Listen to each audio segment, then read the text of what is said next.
This is a good list that I've put together, inspired by a couple of others and my own contribution, and I'd like to share this list with you. First, learning the power of purpose. A person who has purpose in their life, they have something to go for, some meaning. One writer described it, for some people it becomes a magnificent obsession. And for you and I, maybe it doesn't need to be that dramatic as a magnificent obsession. But it has to be something that does something to us, something that pulls us, especially into the future.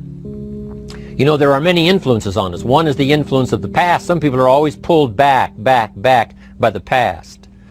Some people are always pulled aside by the distractions. But here's what's powerful. If you have a list of high purpose in your life, it pulls you toward the future. And the more powerful the purpose is, the stronger it pulls. And here's the other great advantage if you have purpose for the future. It pulls you through all kinds of challenges and all kinds of difficulties. If you don't have these strong purposes for the future, it's easy to get swallowed by a bad day. It's easy to be almost annihilated by a poor month. And it's easy sometimes to almost disappear beneath the waves of a year that goes backwards if you don't have something to pull you beyond that year. So if you want something to pull you through all kinds of challenges, all kinds of difficulties and things that come at you, you got to have something on out there beyond today, beyond next week, beyond next month, beyond this year, that pulls you into the future. And the clearer it is, the stronger it pulls. The more dynamic it is, the more it affects your life, your spirit, your heart, your soul. It also creates imagination. It gets your mind working on how to achieve that purpose. And if your mind will work, and if your heart works, and if your spirit works, and if you have good input, like good ideas, I'm telling you, there isn't anything you can't accomplish. So that's one of the great powers that'll make a variable of you, and that is purpose. Here's the next one, self-confidence.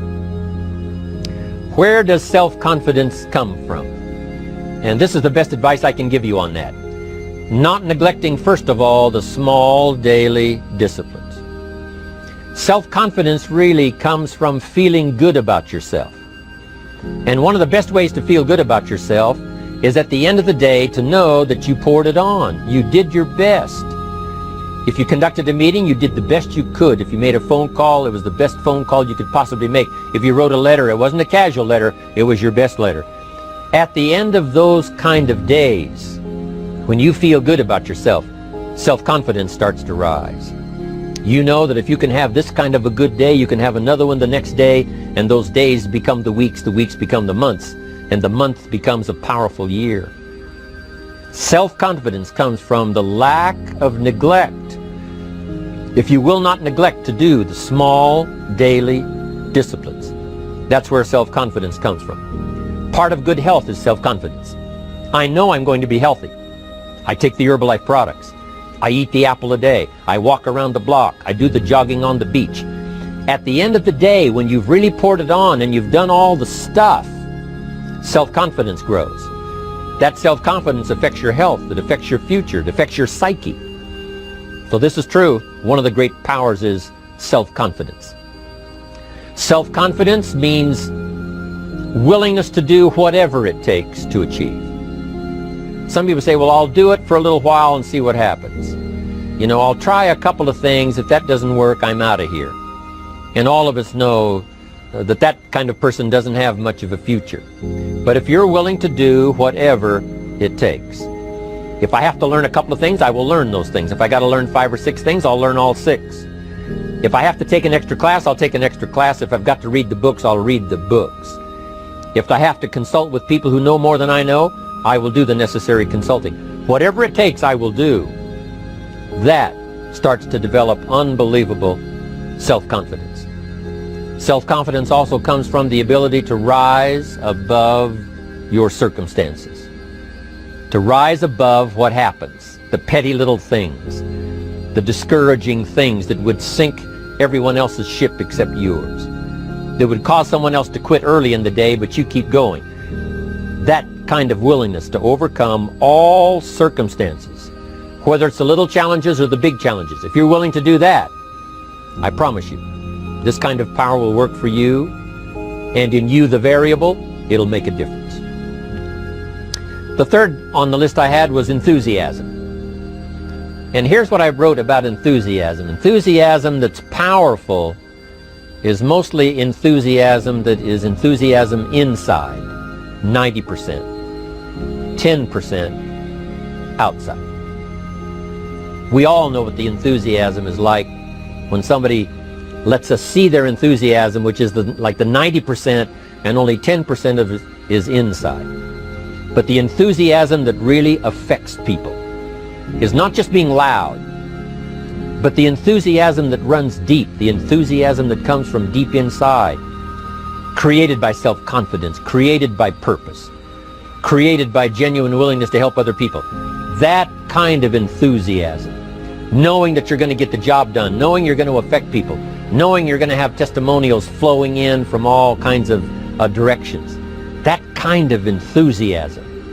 A lot of it is quiet. A lot of it is unheard. And the 10% that's heard, it rings a bell. People call it genuine enthusiasm because they know that what you say in the outward display of your enthusiasm is only a small tip of the iceberg of the enthusiasm you feel inside that really motivates you to do the best job you can.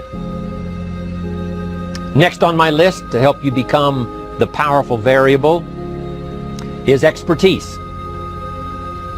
Wanting to excel in all of the skills and settling for nothing less than an outstanding performance. If you're willing to be the best in your field, if you're willing to demand of yourself excellence in skills, to be the best that you can possibly be. In the training, do the best you possibly can. In doing a workshop, do the best you possibly can. Developing the skills of using your personality, developing the skills of language, developing the skills of influence, developing the skills of organizing. If you're willing to be an expert in all of the skills, Herbalife has the way for you to invest those skills and not only make a handsome living, not only make a lot of money, but if you would so desire and if it would be your purpose, a chance to make your fortune. Expertise, excellence in skills. Here was the next one on my list, making a powerful contribution to you, the variable, and that is preparation. Well prepared. And preparation, of course, involves a whole lot of things. A big share of our life is preparing, getting ready. When we go to the first grade in school, we're just preparing for the second grade. After we've finished 2 grades, the 2 grades prepare us for number 3. Sometimes it seems like a long, excruciating time.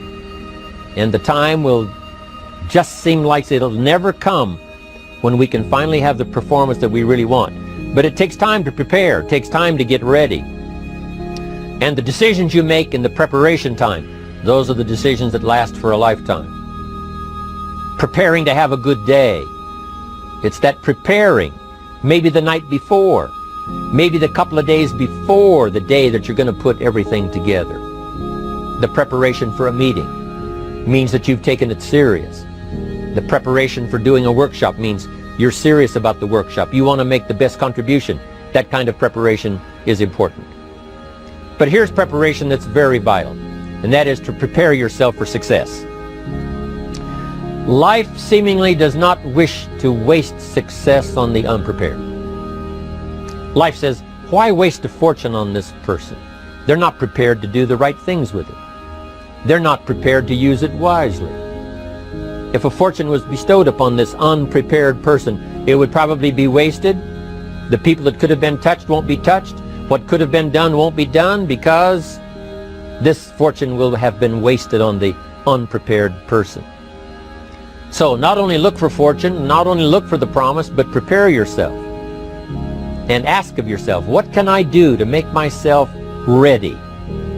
Because remember, life was designed not to give us what we want, not to give us what we need, but life was designed to give us what we deserve.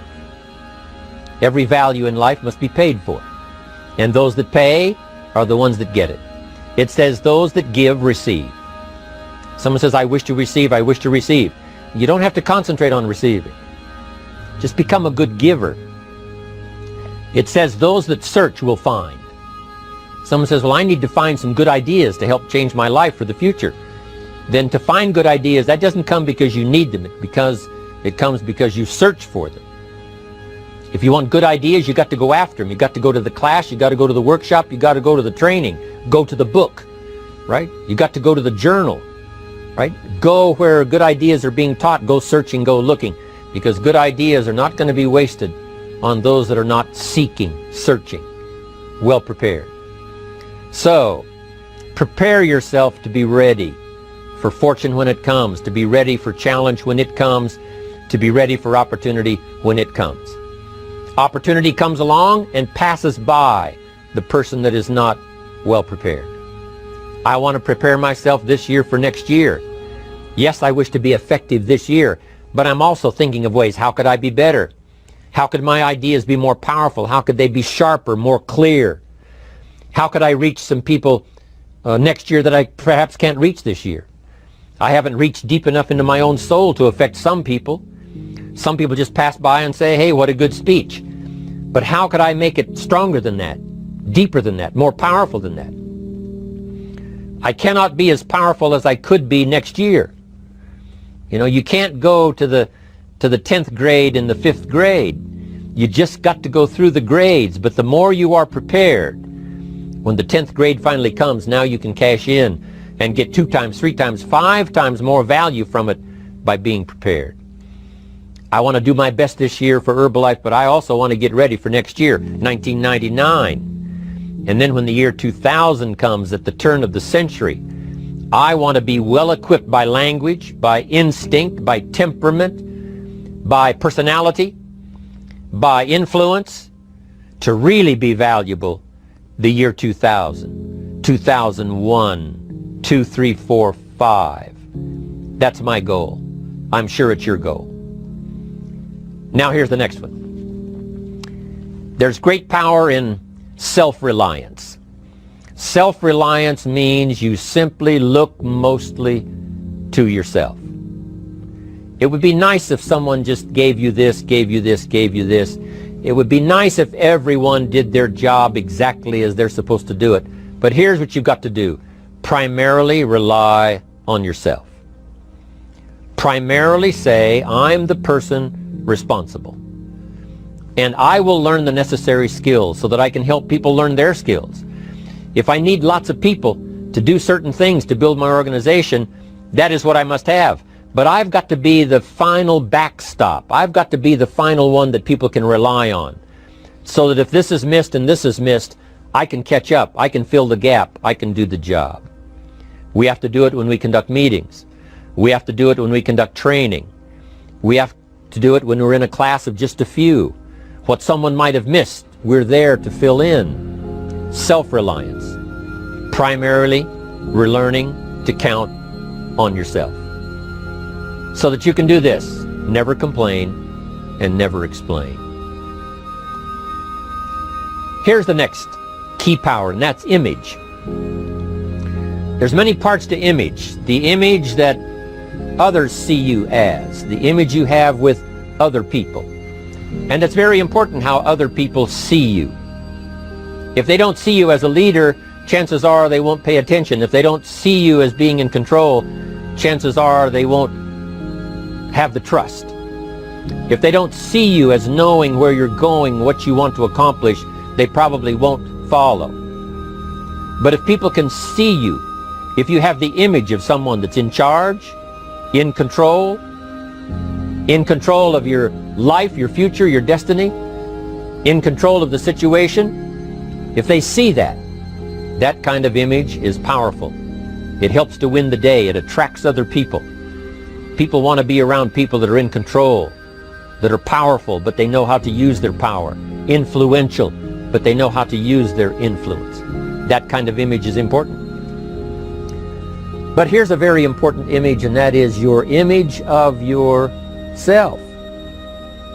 The way you dress, the way you talk, the way you think, your capacity for learning, all of that is an important image that you have of yourself. The image that you have that if it needs to be learned, you could learn it. If there's a book that needs to be mastered, you could master it. If there's a skill that needs to be learned, why couldn't you get busy now and learn that skill? That kind of self-image, that I am continually trying my best to be the best I can. Because one of the most important places you have to look is into the future, yes. You've got to look into the past, yes. You've got to look around, yes. But one of the most important places you have to look is in the mirror. You know, how I appear to other people, that's important. But how I appear to myself is the ultimate importance. That kind of image, to where you'll develop the self-confidence, you'll develop the self-reliance. Now here's another one in my rather short list. The next word is character. Becoming a person of high values, a person of principles, a person of honesty, a person that earns respect. That kind of character. It took character when Mark started to put the marketing system together. How can we have a system that will build in the integrity, that people will know that if this happens, then this will happen, and if this goes wrong, here's the way to fix it? Unless you have the principles and the character and the integrity to put together a viable plan for a wide variety of people, then the system is not going to last very long. And I've been around long enough, and I'm sure you have been around long enough to see a lot of systems that got started, but they failed. And the reason is because they were not constructed with integrity. They were not constructed with character. They were not constructed with doing the right thing. They might have been constructed to take advantage. You know, cash it out as quickly as possible and leave. Mark was involved when others took advantage of him all those years ago before Herbalife. When someone took advantage and didn't have the character, didn't have the principles, and didn't have the character to stay, the character to see it through, the character to do the right thing. So this is important, to develop the character within yourself, that people see you as honest, as fair, willing to do the right thing, willing to be helpful, but always willing to walk the center line, not to pass the line. When we come to an opportunity like Herbalife, especially multi-level network marketing, it is so dynamic, it is so powerful, and it is so possible in fortune making that sometimes people want to speed up the process by cutting the corners, by neglecting to do the right things, you know, to cheat a little here, you know, cross the line just a little bit, because then, you know, it'll grow faster and you can cash in quicker. Not necessary here. Doing Herbalife right will build your fortune longer and stronger than trying to cut the corners and not doing it right. If we'll have the integrity that Mark had when he started it, and keep perpetuating that we will do the right thing by the marketing system, the right thing by a distributor who has a customer and they take care of that customer belongs to that distributor. That kind of integrity in the marketing system, the kind of integrity we have among each other, the kind of character we have to rely on each other, because here's what we cannot do. We cannot do this by ourselves. Mark's got to count on me. I've got to count on Mark. We've got to count on the president's team. The president's team has to count on the chairman's club for advice and counsel. We have to count on the millionaire team, the tabulator team, the world team. We've got to count on the distributor. We've got to count on the distributor giving the right message to the potential customer. We've got to count on the distributor giving wise counsel to the new recruit, teaching them the right way, the Herbalife way, the principled way, the character way. Vitally important. Building and developing your own character. Now here's another one. It's called self-discipline. Self-discipline, all of us have a challenge with that. Because sometimes it's easy, and especially if you're working hard, doing the best you can, it's easy sometimes to let up and let it go. But remember, So many people, especially now that we're as big as we are around the world, are counting on what we do. At home office, they have to be careful. They have to be disciplined. It's easy for the person who ships the product from Herbalife says, oh, well, I'll wait until tomorrow to ship it. And then they go home and sleep like a baby. But the distributor who's waiting for that product doesn't sleep that night, or doesn't sleep when the product doesn't show on time. But if everybody will have the discipline to say, I will do the best job I can. I will make mistakes, of course, because we're all human, but I'll try to remedy those mistakes and do the best job I can. That kind of self-discipline that understands how important your part is in all of the functions that work. Coming to work on the set here, HBN, there's so many people that play a part. And each one of the parts that are played is necessary to put on the broadcast, make it viable, make it real, make it powerful. Any couple of them missing, and it would be a disaster. But all of it put together, and it works like a charm. Each person developing the self-discipline to do their part, do their job. Here's one more, and that is the power of extraordinary performance and demanding of yourself excellent results. This is so important. If you want to live extraordinary, you must do extraordinary. If you want an extraordinary income, you must do extraordinary things. If you want an extraordinary fortune, you must go with the demands of what it takes to have that fortune. Mark has made such a fortune, it's almost beyond comprehension what the numbers really are. But guess what he has the satisfaction of knowing? He earned it all. If he'd have been lax in the performance, Herbalife would not be here these 18 years later. Herbalife would have been a footnote in multi-level history. But because he performed year after year, the 3rd year and the 5th year, and the 7th year and the 10th year, and the 12th year and the 15th year, and now performing well in the 18th year, I'm telling you, that's what makes it such a viable fortune for Mark personally, of course, because he did the job. If we would ask of ourselves that kind of performance, and you've got to ask it of yourself. You know, I can't ask it of you. I would try to inspire you. I would try my best to share with you what it might taste like, what it's like to finally make your fortune. It happened for me. But here's what you must do. You must demand it of yourself. Society does not demand that you not have a heart attack. But if you want to escape having a heart attack, you must demand it of yourself. Society doesn't demand that you take Herbalife and improve your health.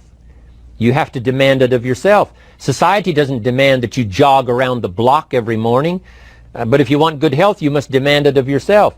Society doesn't demand that you read a couple of books a week and improve your intelligence and your knowledge. That you must demand of yourself. Society does not demand that you build a financial wall around your family nothing can get through. That's not a demand of society. But you must demand it, if you wish it, you must demand it of yourself. Society doesn't demand that you learn a list of 10 skills.